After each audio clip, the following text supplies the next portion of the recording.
Subscribe now and press the bell icon. Never miss an update.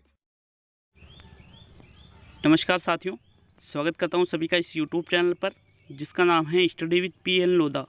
साथियों, आज बात करने वाले हैं RBSc 12th साइकोलॉजी की क्लास नंबर 6 की। इसके पहले 5 क्लासेस इसकी ले चुके हैं। तो मित्रों, उन 5 क्लासों को अगर आपने नहीं देखा है तो उन 5 क्लासों को ज़रूर देखें। साथियों मित्रों, व्यक्तित्व मापन पढ़ रहे थे, व्यक्तित्व मापन के 2 प्रकार पढ़ लिए थे और आज तीसरा और अंतिम प्रकार पढ़ेंगे व्यवहारात्मक विश्लेषण।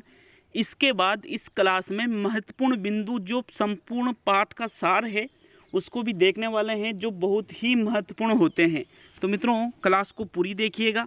इसके बाद में ये टॉपिक पूरा हो जाएगा और आपके 12th साइकोलॉजी की ये अंतिम क्लास मानिए, क्योंकि इसके बाद और जो चैप्टर है वो आपके सिलेबस के अंतर्गत नहीं आते हैं। मित्रों, व्यक्तित्व के बहुत ही शानदार 50 प्रश्नों का टेस्ट आपका लिया जाएगा। कल ये टेस्ट रहेगा, तो उस टेस्ट को ज़रूर अटेंड करें। साथियों, शुरू करते हैं इस क्लास को। सबसे पहले व्यवहारात्मक विश्लेषण के बारे में बात करेंगे। व्यक्तित्व मापन के विभिन्न परिस्थितियों में व्यक्ति का व्यवहार उसके व्यक्तित्व के बारे में महत्वपूर्ण सूचनाएं प्रदान करता है कि व्यक्ति अलग अलग परिस्थितियों में किस प्रकार का व्यवहार करता है। उस चीज़ को देख करके ये सूचना प्राप्त आप कर सकते हो कि व्यक्ति किस प्रकार का व्यवहार करता है। व्यवहारात्मक विधियों में साक्षात्कार विधि, प्रेक्षण विधि, स्थितिपरक परीक्षण प्रमुख होते हैं। तो साथियों, सबसे पहले साक्षात्कार के बारे में देखेंगे। इंटरव्यू साक्षात्कार को अपन ने कक्षा 11वीं की किताब में बहुत ही विस्तृत तरीके से इसको पढ़ा है। इसमें व्यक्ति जिसके व्यक्तित्व का मूल्यांकन करना है उनसे बातचीत की जाती है।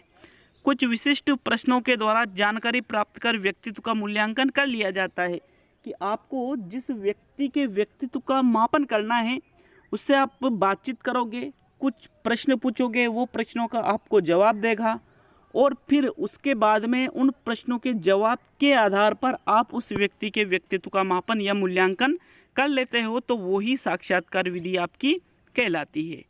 मित्रों, दूसरा आता है प्रेक्षण, जिसको ऑब्जर्वेशन कहते हैं। ऑब्जर्वेशन मतलब अवलोकन करना, निरीक्षण करना भी आप इसको कह सकते हो। मित्रों, प्रेक्षण का अर्थ है देखना। इस विधि में किसी प्रशिक्षित व्यक्ति द्वारा व्यक्ति के व्यवहार, उसके हाव भाव, शारीरिक भाषा को देखकर उसके व्यक्तित्व के बारे में मूल्यांकन कर लिया जाता है।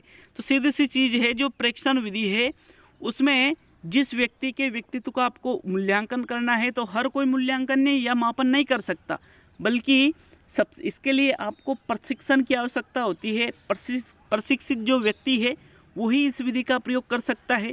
प्रशिक्षित व्यक्ति उसके व्यवहार को देखता है, उसके हाव भाव को देखता है, उसकी शारीरिक भाषा को देखता है और फिर उसके व्यक्तित्व का मूल्यांकन कर लिया जाता है। नेक्स्ट आता है मित्रों स्थितिपरक परीक्षण, जिसको सिचुएशनल टेस्ट भी आप कहते हो। इसमें व्यक्ति को एक विशेष परिस्थिति में रखकर उसके व्यवहार का अध्ययन किया जाता है। एक परिस्थिति रखी जाती है जिसमें आपको लगता है कि यार इस परिस्थिति में व्यक्ति को रखकर उसके जो वास्तविक व्यक्तित्व है उसका वास्तविक मूल्यांकन आप कर सको, इस प्रकार की परिस्थिति में व्यक्ति को रखा जाता है। मित्रों, उदाहरण के लिए स्थिति परीक्षण में यह देखा जाता है कि व्यक्ति दबावपरक परिस्थितियों में कैसा व्यवहार करता है, कि व्यक्ति के सामने जब किसी न किसी प्रकार का कोई दबाव रहता है उस परिस्थिति में व्यक्ति कैसा व्यवहार करता है। इससे उसके व्यक्तित्व के विभिन्न पक्षों का पता चलता है कि वह अत्यधिक गुस्से वाला है या धैर्यवान है। देखिए, जब व्यक्ति के दबाव आता है तब पता चलता है कि उसको कितना गुस्सा आता है या वो कितना धैर्य रख पाता है। इस प्रकार व्यक्तित्व मूल्यांकन की विभिन्न विधियों द्वारा हमें व्यक्तित्व के विभिन्न आयामों के बारे में महत्वपूर्ण जानकारी प्राप्त होती है। साथियों, अब महत्वपूर्ण बिंदु को देखेंगे जो इस पाठ में हमने पढ़ा है। बहुत ही शानदार नोट्स यहाँ से बनेंगे आपके। तो हमने जो स्वयं के बारे में नहीं पढ़ा था कि स्वयं क्या होता है, वो जो शॉर्ट में यहाँ पे लिख लेंगे आप, क्योंकि मान लीजिए कि एग्ज़ाम में क्वेश्चन आ ही जाए तो शॉर्ट में यहाँ पर महत्वपूर्ण बिंदुओं को ज़रूर लिखना है। जो आपको मैं बता दूंगा कि भाई कौन कौन से बिंदु आपको ज़रूर लिखने हैं। तो मित्रों, हमारे स्वयं के बारे में प्रत्यक्षण अपनी क्षमताओं, गुणों, विशेषताओं आदि के बारे में जो विचार रखते हैं उसे स्व संप्रत्यय कहा जाता है।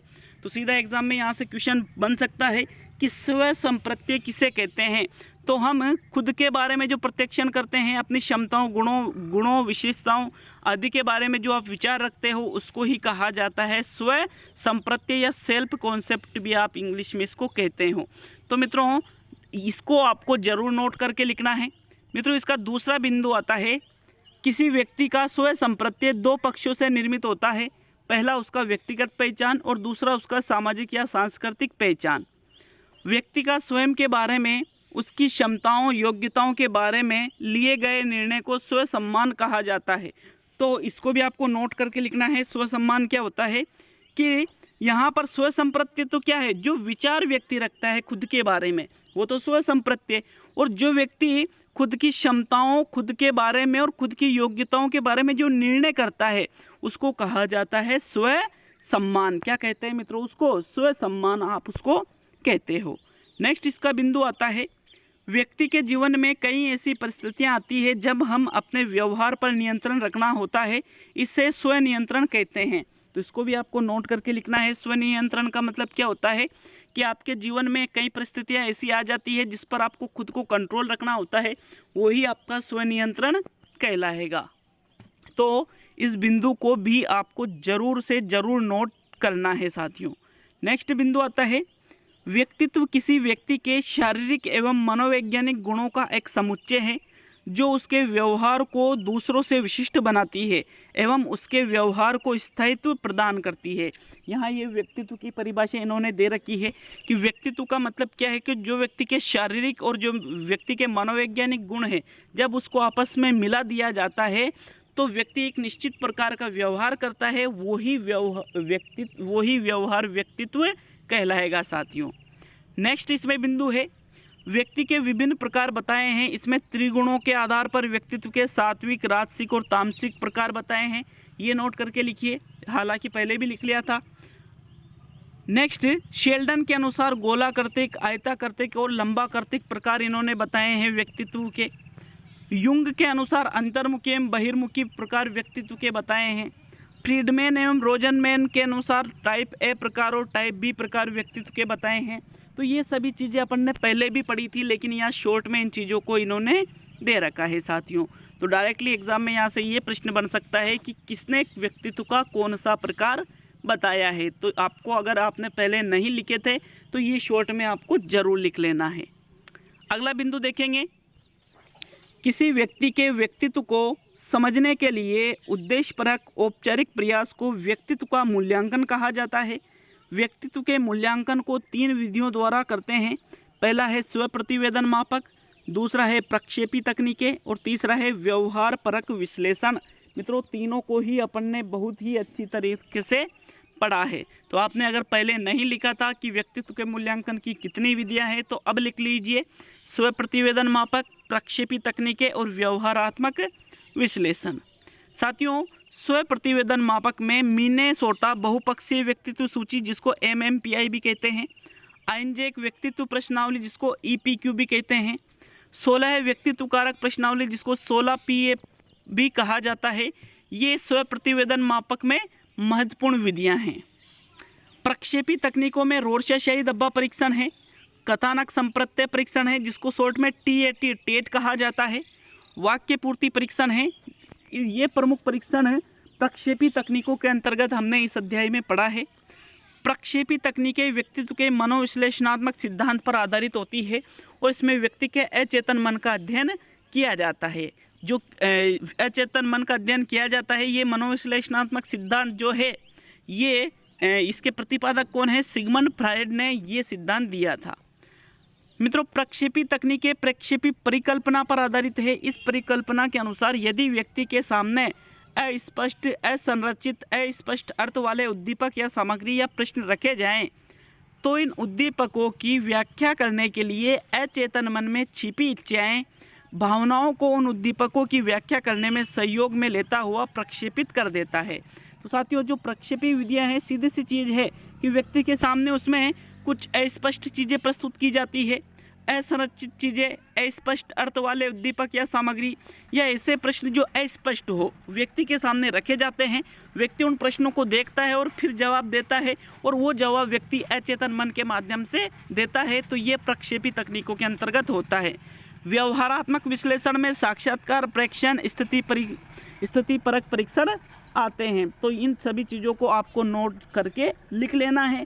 इसके बाद में ये आपका अध्याय 2 पूरा हो चुका है और आपका RBSc 12th साइकोलॉजी ख़त्म है, क्योंकि आपके एक और दूसरा अध्याय ही ऐसा है जो आपके सिलेबस के अकॉर्डिंग है साथियों। इसके 50 प्रश्न आपके लिए कल लाया जाएंगे।